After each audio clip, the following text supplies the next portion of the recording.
to Lisa. Hello, let's do this. This episode, I know when we were putting together our list of episodes, this was definitely our top five. Like, we've got to do one on this because it's such a hot topic lately that we get asked about so often. And so I'm excited to have our resident TikTok expert here with us to go through. So I personally have formulated a list of questions for you. So you, my friend, are in the hot seat today. Yay. I'm just kidding. No, I'm excited. I really am excited.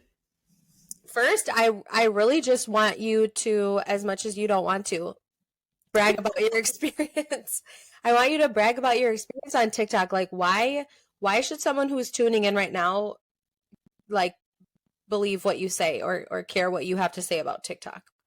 Yeah. Andrea knows that I get very uncomfortable talking about this because I never want it to come across the wrong way. Like, I would so much rather her talk about it so then it doesn't come across the wrong way. But I do feel like, I do have some credibility in this space.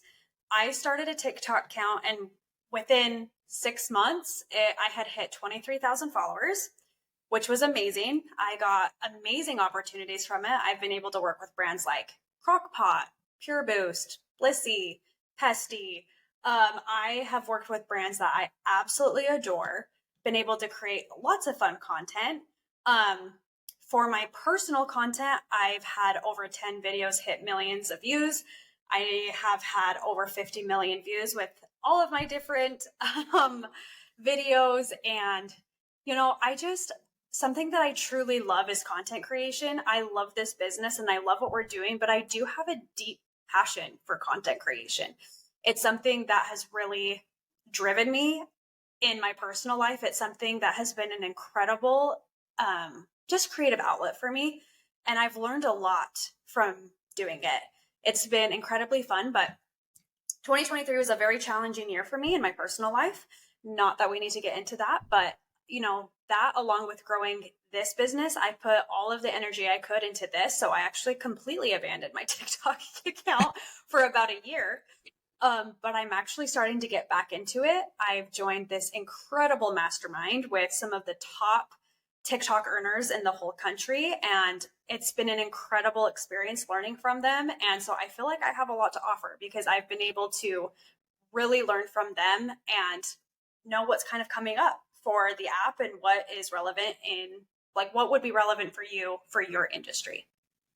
Yeah, do you feel like as the content creator that you are, do you feel like it's because of the personality type you have? Have you always been just like so outgoing and funny and goofy like we see on the videos, or are like people in your personal life surprised at your video?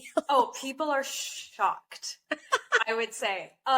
No, actually, so as many listeners probably know at this point, I started out as a virtual assistant and I helped with social media accounts, and I would have really fun, witty ideas, but I would give it to the person that I was creating content for. I'd be like, hey, you should do this.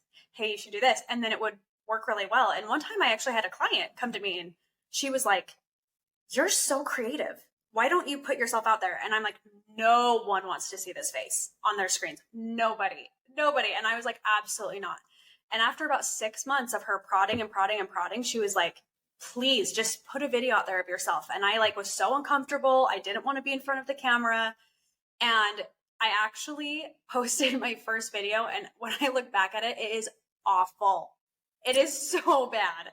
But that is really what made me who I am. I know that sounds so cheesy, but I think through content creation, I've learned a lot about myself and I've gained a lot of confidence in myself that, I can implement my own ideas. And sometimes people actually do think I'm pretty funny. I don't know if I'm funny, but sometimes people do. But I think content creation in general just can really help you learn a lot about yourself and gain a lot of confidence, I would say.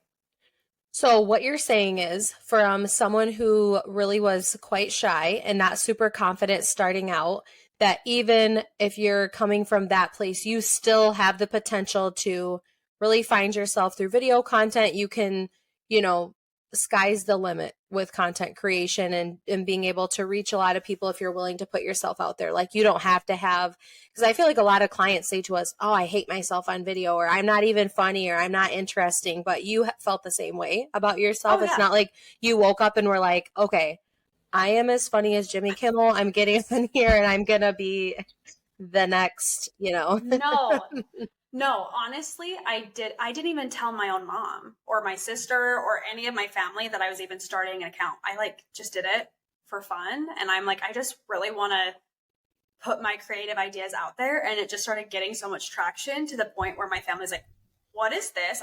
My brother found me just organically and was like, what the heck? I didn't even know you had an account. But I felt the same way. I felt so insecure and nervous to be on camera. And the thing that I would say is you can be any kind of personality type. You don't have to be this really outgoing, funny person. You can just be yourself. You can be really warm and friendly. You can be very educational and, industry leader in your space. And you can have an audience. You truly can have an audience if you put the work into it. I would also say though, anyone can have an audience if they put the time, the consistency, and stretch yourself a little bit.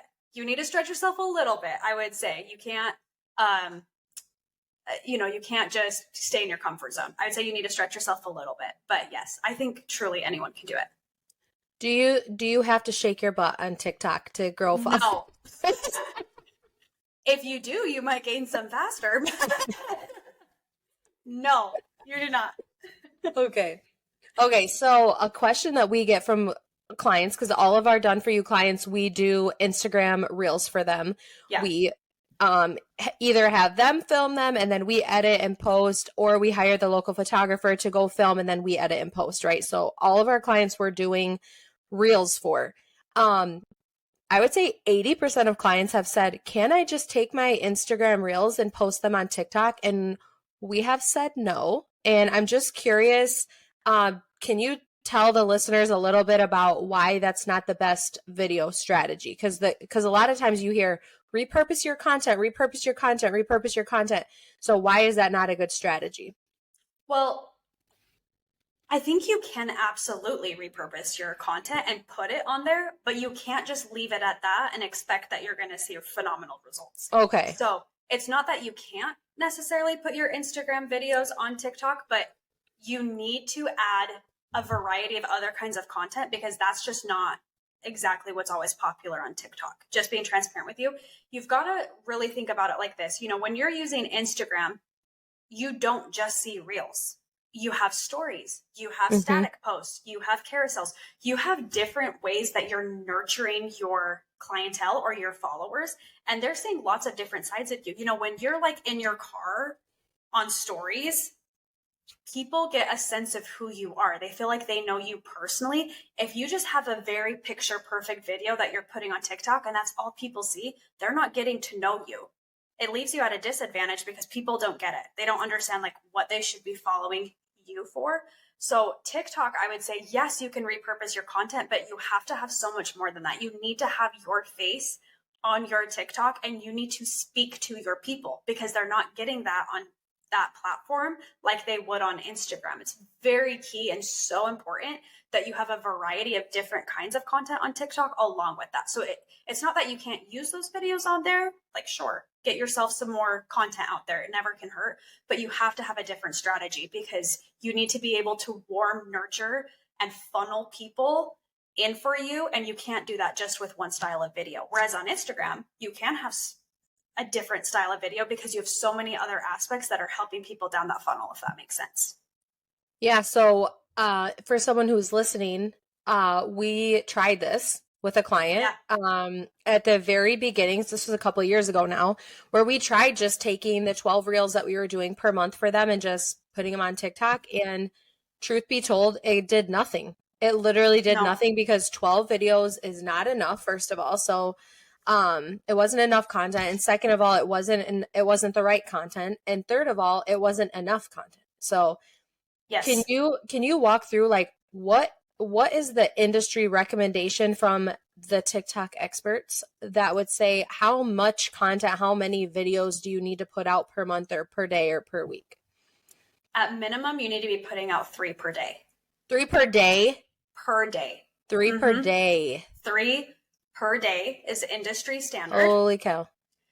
And so if you want, well, I should say this, if you want to grow at industry standard pace, at an industry standard pace, if you want to see good growth, you need to be doing 3 per day. And I would say not only do I have several people that I'm working with right now that are leaders in the industry that say that, I've also seen it personally, because we just gave an example of a client where all we were doing was repurposing their content on TikTok, and seriously, nothing happened. Nothing. But then I worked with a different client where I was posting 3 videos per day at minimum, sometimes even more than that. And within a couple months, we grew this physician account to 5,000 followers just within a couple months, from scratch, from zero, from never even having anything. And so it really does set the pace. Like, I would say at minimum 3 videos. And that's why you can't just post your reels, because you can get away with doing less video content on Instagram because you have so many other pieces, but you can't get away with it on TikTok. You have to put out more content. And so it's a beast. It's a beast. And you've got to pour into the beast if you want it to produce some ROI for you.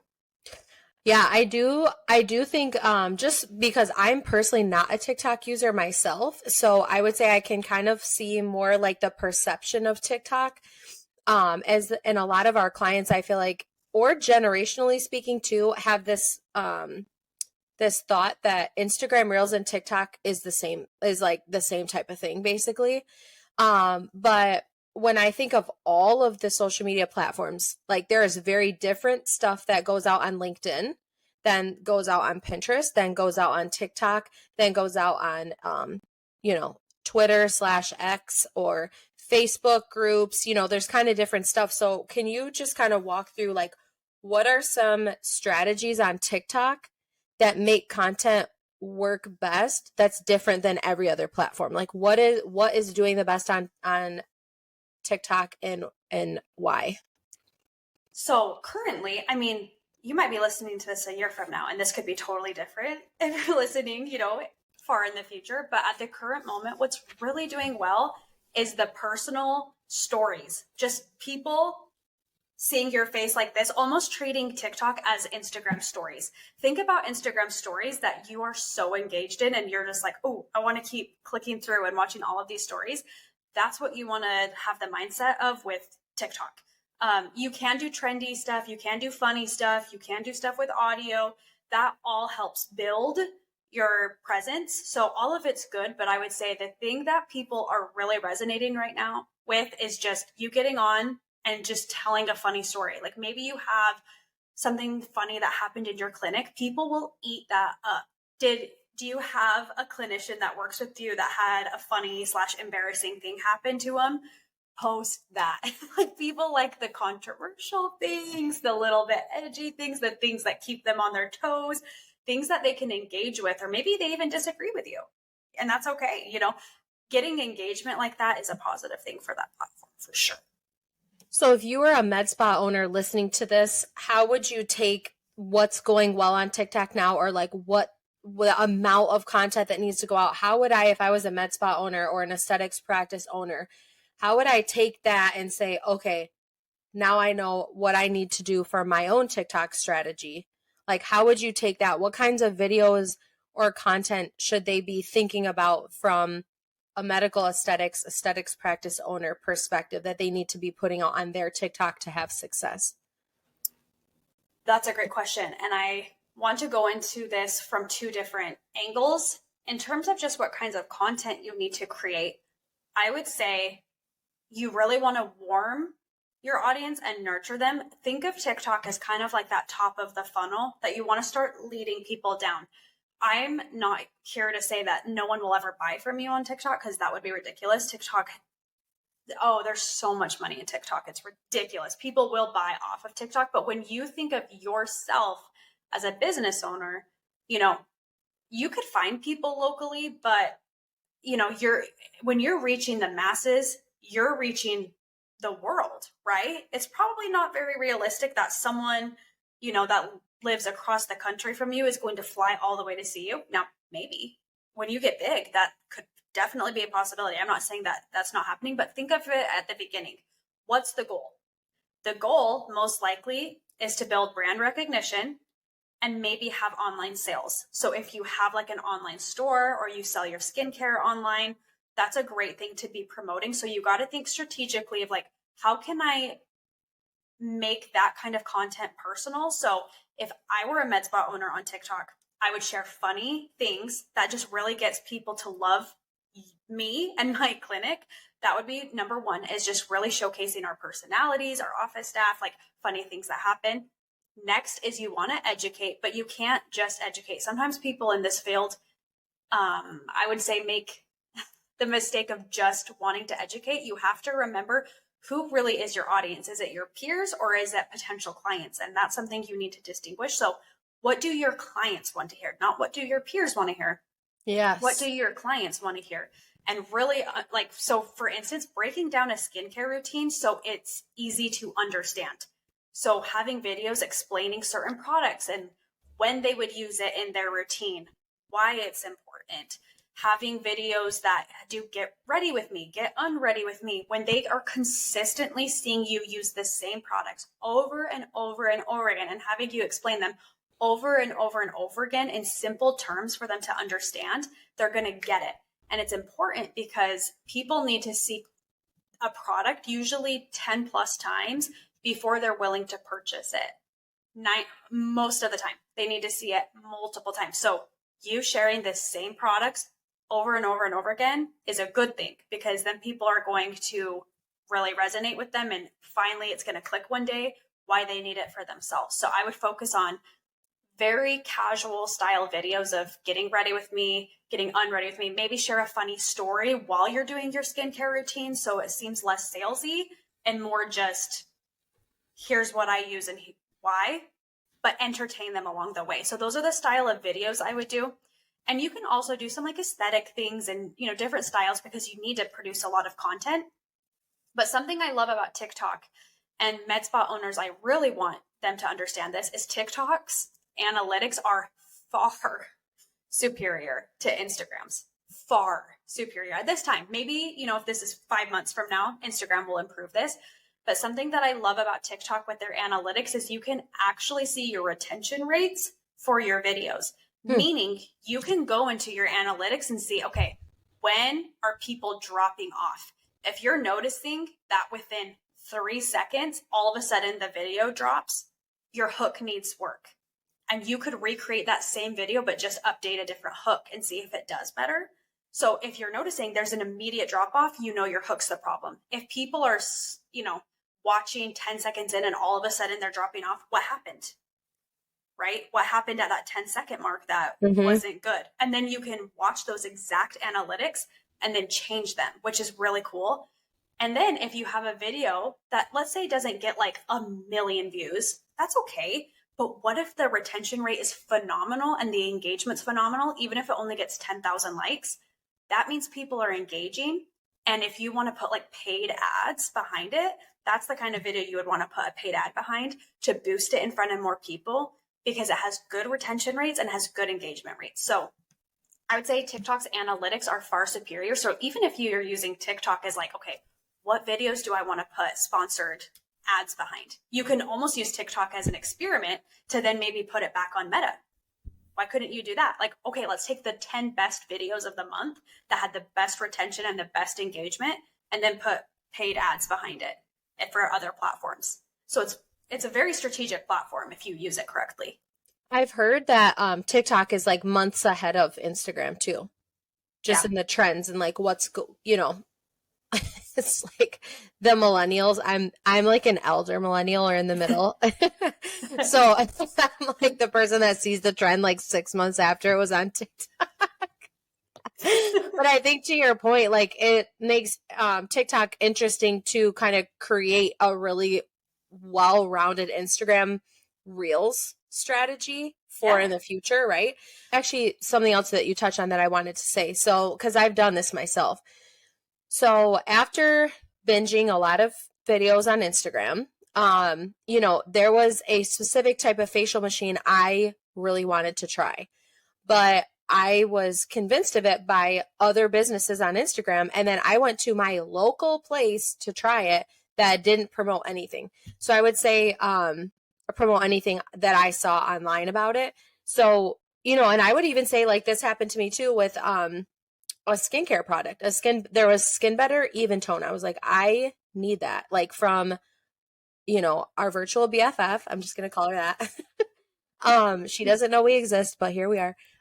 When I saw that product, I was like, I need that, but I didn't buy it from her. I bought it from a client because I wanted to support a client.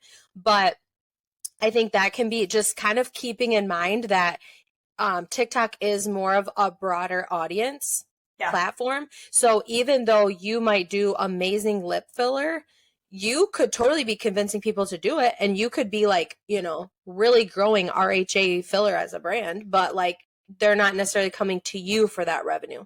Right.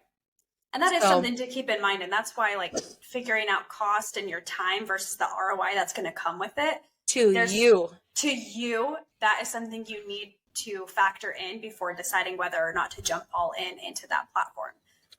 Because it's very important to understand that ROI is going to be seen in a lot of different ways. So, you know, it's like, what's your goal with TikTok? Is it because you want to become famous? Is it because you want to become an industry leader and be able to go and speak at events, different things like that? Or is it to your peers? Or is it because you want to make money and grow your business? Because those are different things. Mm-hmm. So what's your goal going into it? Because your strategy needs to be different depending on what your goal is with it. So I would venture to guess a lot of the people who are listening to this podcast specifically would say that their goal would be to make more money and grow their own business.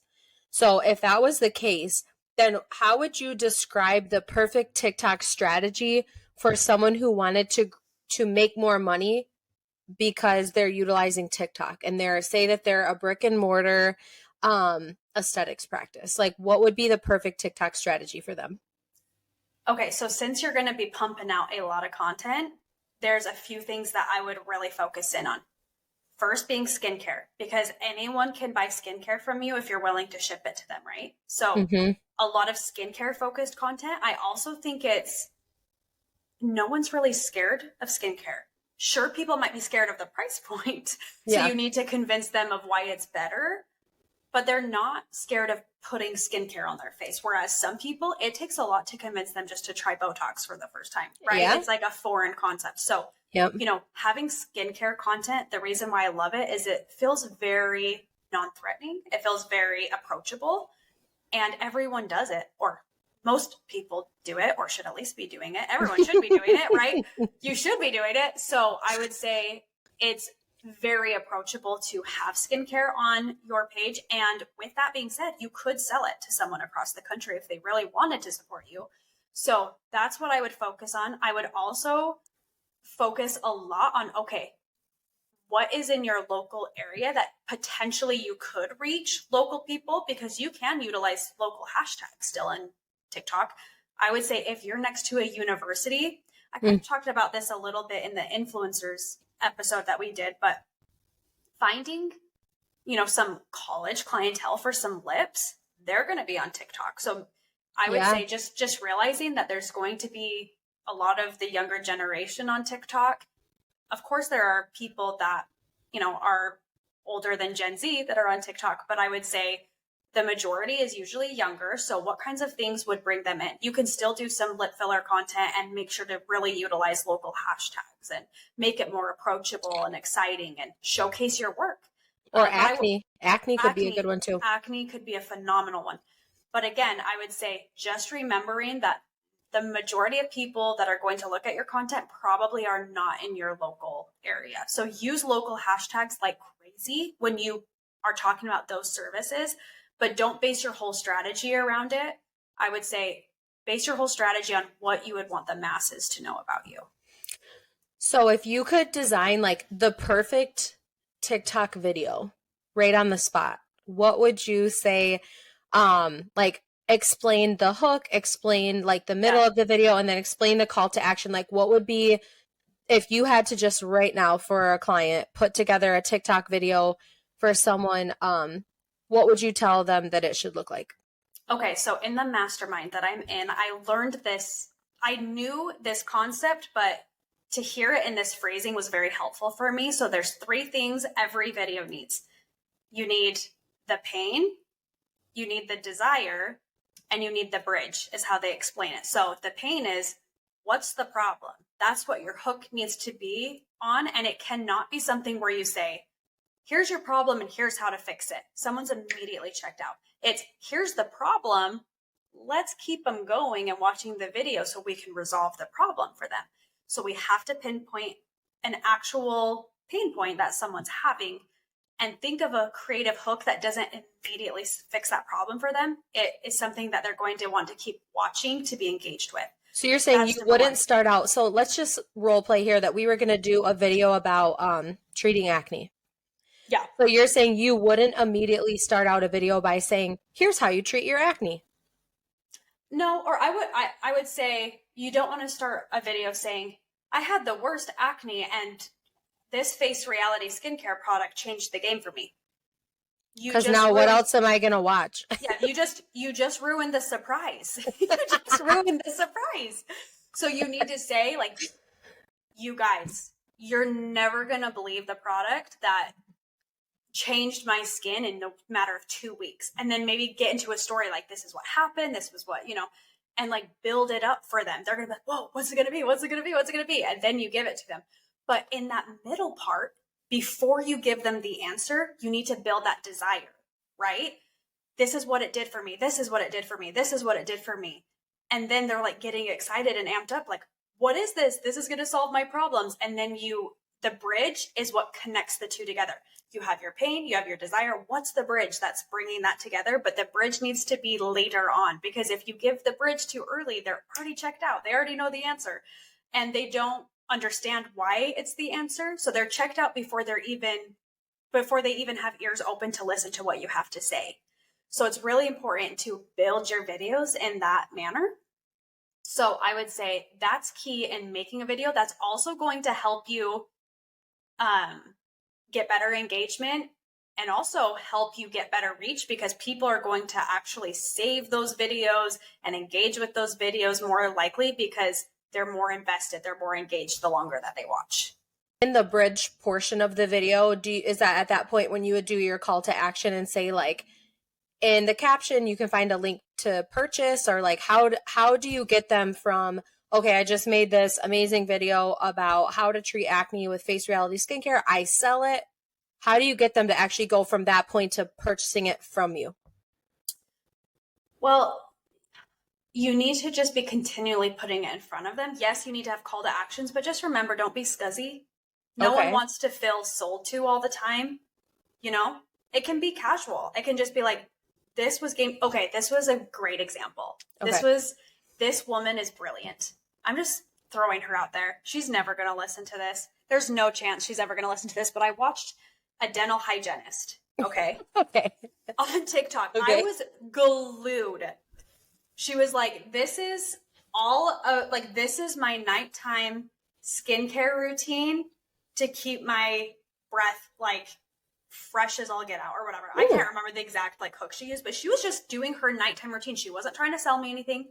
She was just saying, like, she gave the pain point, right? Like, if you really want to, like, if you're feeling like, ooh, I don't know how my breath is smelling, like, and you really want to make sure that it's smelling fresh, like, keep watching, right?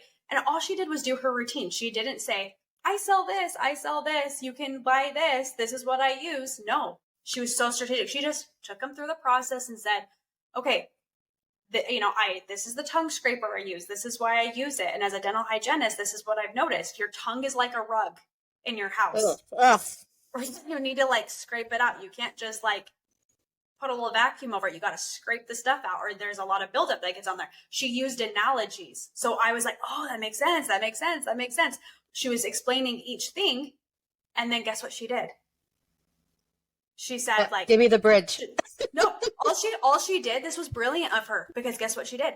All she did was say, okay, put in the comments if you have any questions. Hope this helped. Guess what ended up happening in the comment section? Everyone's like, wait, what was the floss that you used? What was that electric toothbrush? Wait, tell us what this mouthwash was.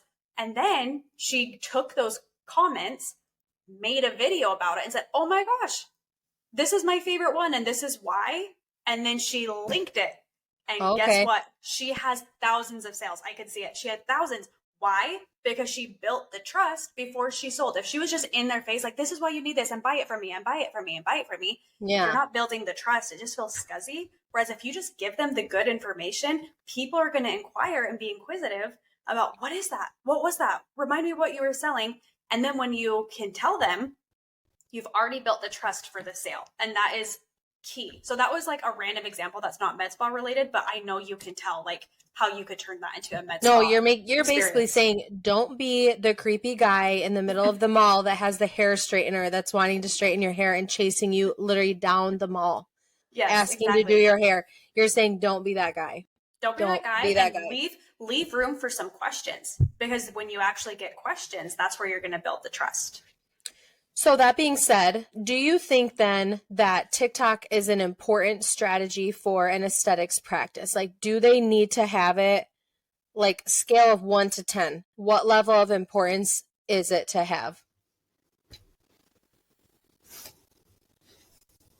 I think that's a hard question to answer because I think it depends on your time commitment.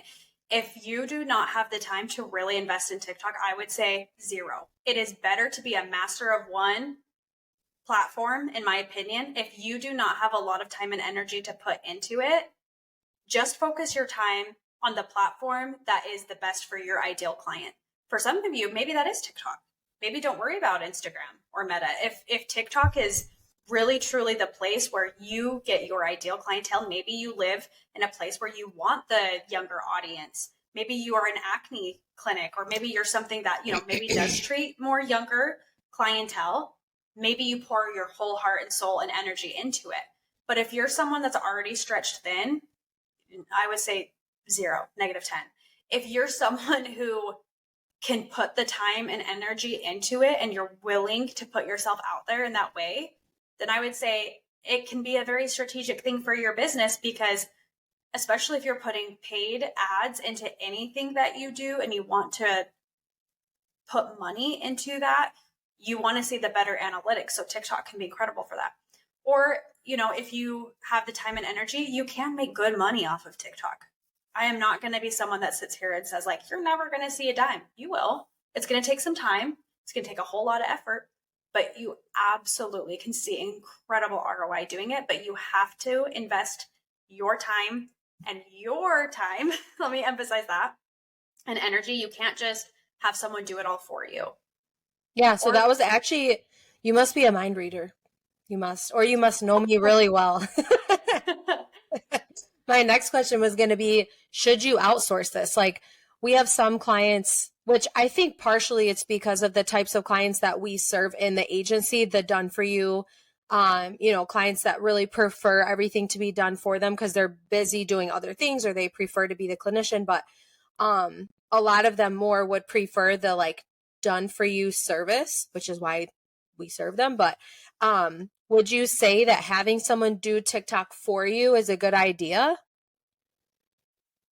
And like, hold on, let me finish my question. Okay, so like, say, would you? Because like, obviously, someone can't do your whole TikTok account because they aren't you. But like, yeah, should you partner with someone? Like, if you want to partner with someone, what can they do for you? Is it editing? Is it posting? Is it analytics? Is it strategy? Like, just walk them through all the different ways that you could partner with somebody to either have support with your TikTok strategy, or like, what can they do and like, what shouldn't they do as someone who's helping you with your TikTok strategy? Yes. So I'm going to say, no, you cannot outsource your TikTok 100%. You just can't. You can't. You have to be involved. You have to be involved. Like, you cannot just like hire someone to bring on a photographer. And well, I guess I shouldn't say you can't, but it would be astronomically priced where it would not be worth it. Okay. So you need to be involved. Do I think hiring someone to do your TikTok strategy would be helpful? Absolutely. Absolutely. Do I think maybe hiring someone to do a few videos for you would even be helpful? Absolutely. If they're really good, But just understand, because again, I am in this mastermind with people who charge clients to do just a few videos. They're not even doing their full TikTok. And I can tell you the lowest price I saw for full strategy was $7,000. What? Yeah. And that was for 20 videos a month, which mind you, 20 videos with a professional. Now you can hire a virtual assistant and have them, but is that going to actually give you a good strategy? No. Like when I say, when you're hiring a strategist, these are people who know what they're talking about, who are talking about what I was just talking about. Here's how we're going to build the pain point. Here's how we're going to build the desire. Here's the bridge and how we're going to utilize it. A person off the street's not going to understand that. They're not going to understand what actually converts. So if you're hiring someone who actually is good at their job, the lowest I heard from this mastermind I was in is someone was charging $7,000 for 20 videos. And that's because they're phenomenal. They look at analytics. They really go into detail with the analytics. They tell people where to put their paid money. They're helping them get that ROI. But for someone just to like willy-nilly throw video content for you, it's not going to be beneficial. And also, I feel like it's just something you need to do, because the TikTok content is something that's so much more personal that I feel like you need to be the one doing your own personal content. If you want to hire out some of the other aspects of video, absolutely, please do it. If you want some people to create some strategic content for you, it can be done. But to just say, I don't even want to do this at all, I just want to outsource it, I just don't think you're going to get the return on investment that you're looking for.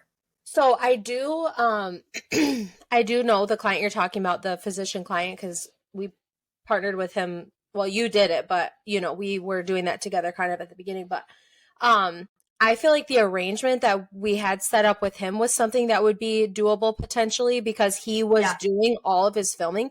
So can you maybe explain how that partnership looked? That now, granted, I will say it's still a significant investment because of the amount of time and energy that went into editing and posting and blah, blah, blah. But besides that, like the logistics of the relationship we had with him giving you the content, like just talk through that a little bit, because I feel like that is probably the most workable solution for the clients that we typically work with.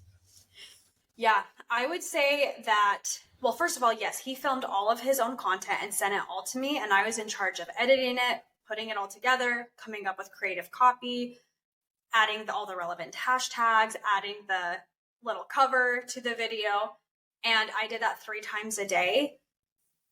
And it worked out well, but I would still say, I still feel very strong saying this, that you need to be involved. Like if you're just hiring someone to help you edit and post, that's okay. Or if you want to hire someone to help you film and get some really good strategic content, and then you are in charge of putting all of the last finishing touches together, that would also probably be okay.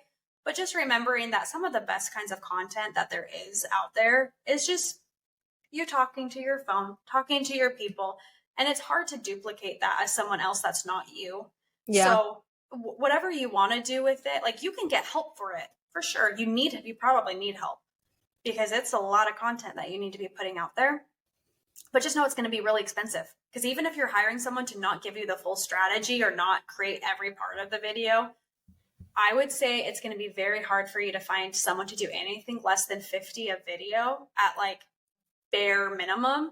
$50 a video. Yeah, and you just got to think about it. If you're doing 3 videos per day, that adds up really fast. You're just if you want to have anyone that's even somewhat decent and somewhat know what they're talking about, even me, I'll say this because we hire people to help us do video content. I would say 100 per video is pretty average, just for random. Not even saying like the tippity of the top. So I just want to be transparent with you about that. That's just what prices are like. And like, why spend, thousands and thousands and thousands having someone else do it when you can do it yourself and probably do it better, because you can be in your own bathroom doing your own routine, doing your own thing. And if you want to film all of that stuff and then just have someone like, hey, I just batch created a bunch of content this weekend and you just want to give it to someone to like edit and post it, go for it. That's fine. but I just mean you need to be deeply involved in it. It's a lot of content, and you can't just expect someone just to like come up with it out of thin air. Okay, so this next question I have for you is just like, I think people well, first of all, everyone would be lying if they said they didn't like it when they had a video or a post that a lot of people liked or thought it was cool, or, got a lot of views. So number one, you've went viral like at least 10 times. You had more than 10 videos hit over 1 million. So you can speak to that. Do you think like it's beneficial to med spa owners or aesthetic practice owners to go viral on there? Like if that's their number one goal, like how beneficial and how important is it to go viral on TikTok, and how feasible really is it? I would say if you do content long enough, you're going to have a viral video. It's inevitably going to happen if you're doing a good job. The piece of advice I would give anyone listening, though, is to make sure they're keeping it. If you're running a business account, keep it about your business. Because if you have a funny video about your dog that goes viral and you get a bunch of followers, they're not doing anything for your account, right? They're not going to be engaging with your business content. So as long as it's in alignment with your business and your business goals, it can be a great thing. It can get you in front of a lot of people. It's also going to get you in front of a lot of trolls. I know very well personally, and there's a lot of offensive comments that will be made. Because that's just the nature of the beast, unfortunately. Speaking of one video, you did, don't hate me, but oh, please do it. You did a video where you were joking about like women being cranky on their period, remember? Oh. And people went nutso on you about that in your comments, just about like, first of all, disgusting things. I would say some of it was so gaggy I couldn't even read it. But it was like, but actually, in a lot of ways, the comments helped it continue to grow. Yeah. But that one was really cringy. The comment section about that, just so it was pretty bad. But no, people telling me that my husband should leave me because I'm cranky. And I'm yeah. like, oh, come on. But no, but you're gonna get it. You're gonna get it. If you go viral, you're gonna get it. And half the time you're going viral because of the engagement, obviously. And sometimes that means negative engagement. So you gotta prepare yourself for that too, is people are gonna misunderstand what you meant by things. They're going to take it wrong. They're going to interpret it different than what you meant. So just keeping that in mind. Sometimes it's not always the best to go viral. To be honest, I get very anxious when I go viral. When I know a video is going viral, I usually have to shut off social media because I know that there's going to be a lot of the negative along with the positive. So just preparing yourself for that. It's probably going to happen, and there's not a lot you can do to prevent that. But I would say sometimes slow and steady wins the race with it. Like it's almost better just to get a good amount of reach with people who truly are enjoying your content, and then you're getting the nice, positive, kind people. Yeah. Sometimes that's better. So but like, what if you get a video with 1 million views? Like, does that mean you're going to make a whole bunch of money as an aesthetic? No, especially if it's not relevant to your business. If you have a video go viral that's about your skincare and you're getting a lot of clicks, yeah, you could make a whole lot of money doing that. But again, that's why I would say focusing your content on things that are beneficial to your business is going to be very important. So try not to, you can't just put random stuff on your page and then expect you to, if someone's liking your video and engaging with your video because it's about your dog, they're not going to become a buyer of your med spa. Mm-hmm. I mean, I guess they could, but not likely. So what I'm hearing you say is TikTok can be super successful. But in order for it to be successful, you personally, as a business owner or someone in your clinic, has to be very personally engaged in creating the content. You can work with a strategist. You can work with a video editor or /VA to take your videos, edit them, post them, make the captions, that kind of thing. You can do that, but it's still going to be a significant time commitment. You can make a lot of money selling things that can be sold virtually versus, thinking that people are going to fly in from all over just for lip injections or even full face rejuvenation. I mean, hopefully they do. That'd be really cool. But at this point, you can pretty much find an injector locally that you trust, at least close to where you don't need to get on an airplane.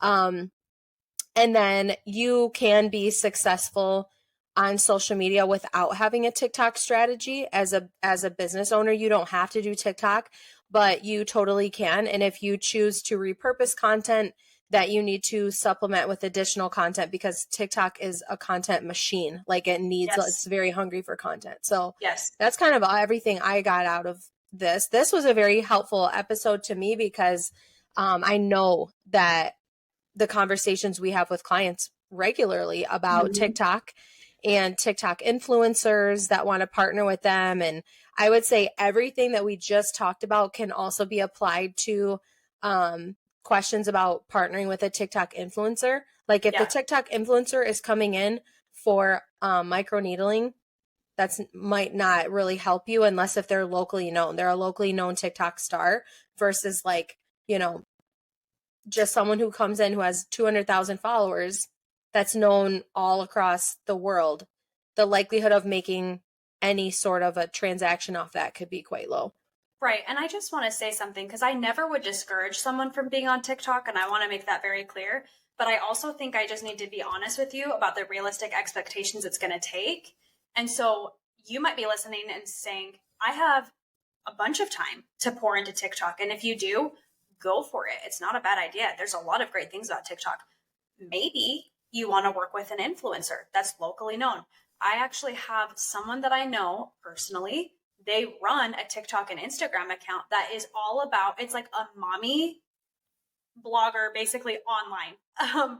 She talks about all of the best places to go with your kids in her local area. So people that follow her are following her because she's local to them. So they get ideas. So if you partnered with someone like that and you paid them to make you some content, to me, that's almost more strategic than having your own in a lot of ways.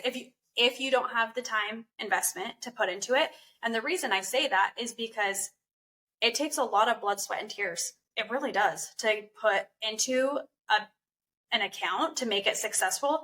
So, you know, if you're rewarding someone and borrowing the real estate of someone else who's already done that, that could be a more strategic move for you and compensating them as such to make sure that, you know, you're being respectful of renting their audience. But that could be a better strategy for you is using an influencer. Or maybe it's just pouring all of your energy into Meta. You know, it depends. And so that's what's hard is I don't want this to come across as vague or that you feel like I'm not answering or straight shooting because it just depends. And I feel like every business owner has different time, different goals. And that's what you need to think about. So I hope that through this episode, you don't feel discouraged from using it. I hope you feel, you know, encouraged to just do what's best for your business. Because that's really what we want here is giving you just hitting it straight, shooting it straight, you know, making sure that you understand what it actually takes is important to me. And so, yeah, if you have the time investment or the help to support you do it, go for it. Go for it. Yeah. But if you don't, do not pay someone thousands and thousands and thousands and thousands and thousands of dollars to do it all for you. Because I don't think that's necessarily the best thing. There are incredible agencies out there that you could do that with, and they could help you out for sure. I'm not discouraging, but just be cautious. That would be my biggest thing. Just be informed. Just be informed about like what works and what doesn't, because you can waste a lot of time and money on something if you don't have like the full picture. And I just appreciate you being willing to be open, because I know you are more of a private person when it comes to like bragging about yourself, but you do have a lot of personal success on TikTok and have helped other people get there, and then are in that mastermind with other like uber successful people. So thank you for being open and allowing me to just ask you a bunch of random questions about TikTok. And if anyone listening has any questions about TikTok or our strategies or suggestions around video content or anything like that, our support email is in the show notes below. You can also find our Instagram handle in the show notes below. And we hope that you tune in for more episodes. And if you have any ideas for future episodes, send it over. We'd love to hear. I would also love to add that we'll make sure to put our influencer guide at the bottom of this podcast as well, just in case if you decided, hey, I actually think just working with an influencer who has built that audience would be best for my business personally, we have a great guide as to how to find the perfect one for you. So we'll make sure to add that in the show notes as well. Yeah, great call. Thank you. Well, thank you so much, and we'll see our listeners, or they'll hear us next time.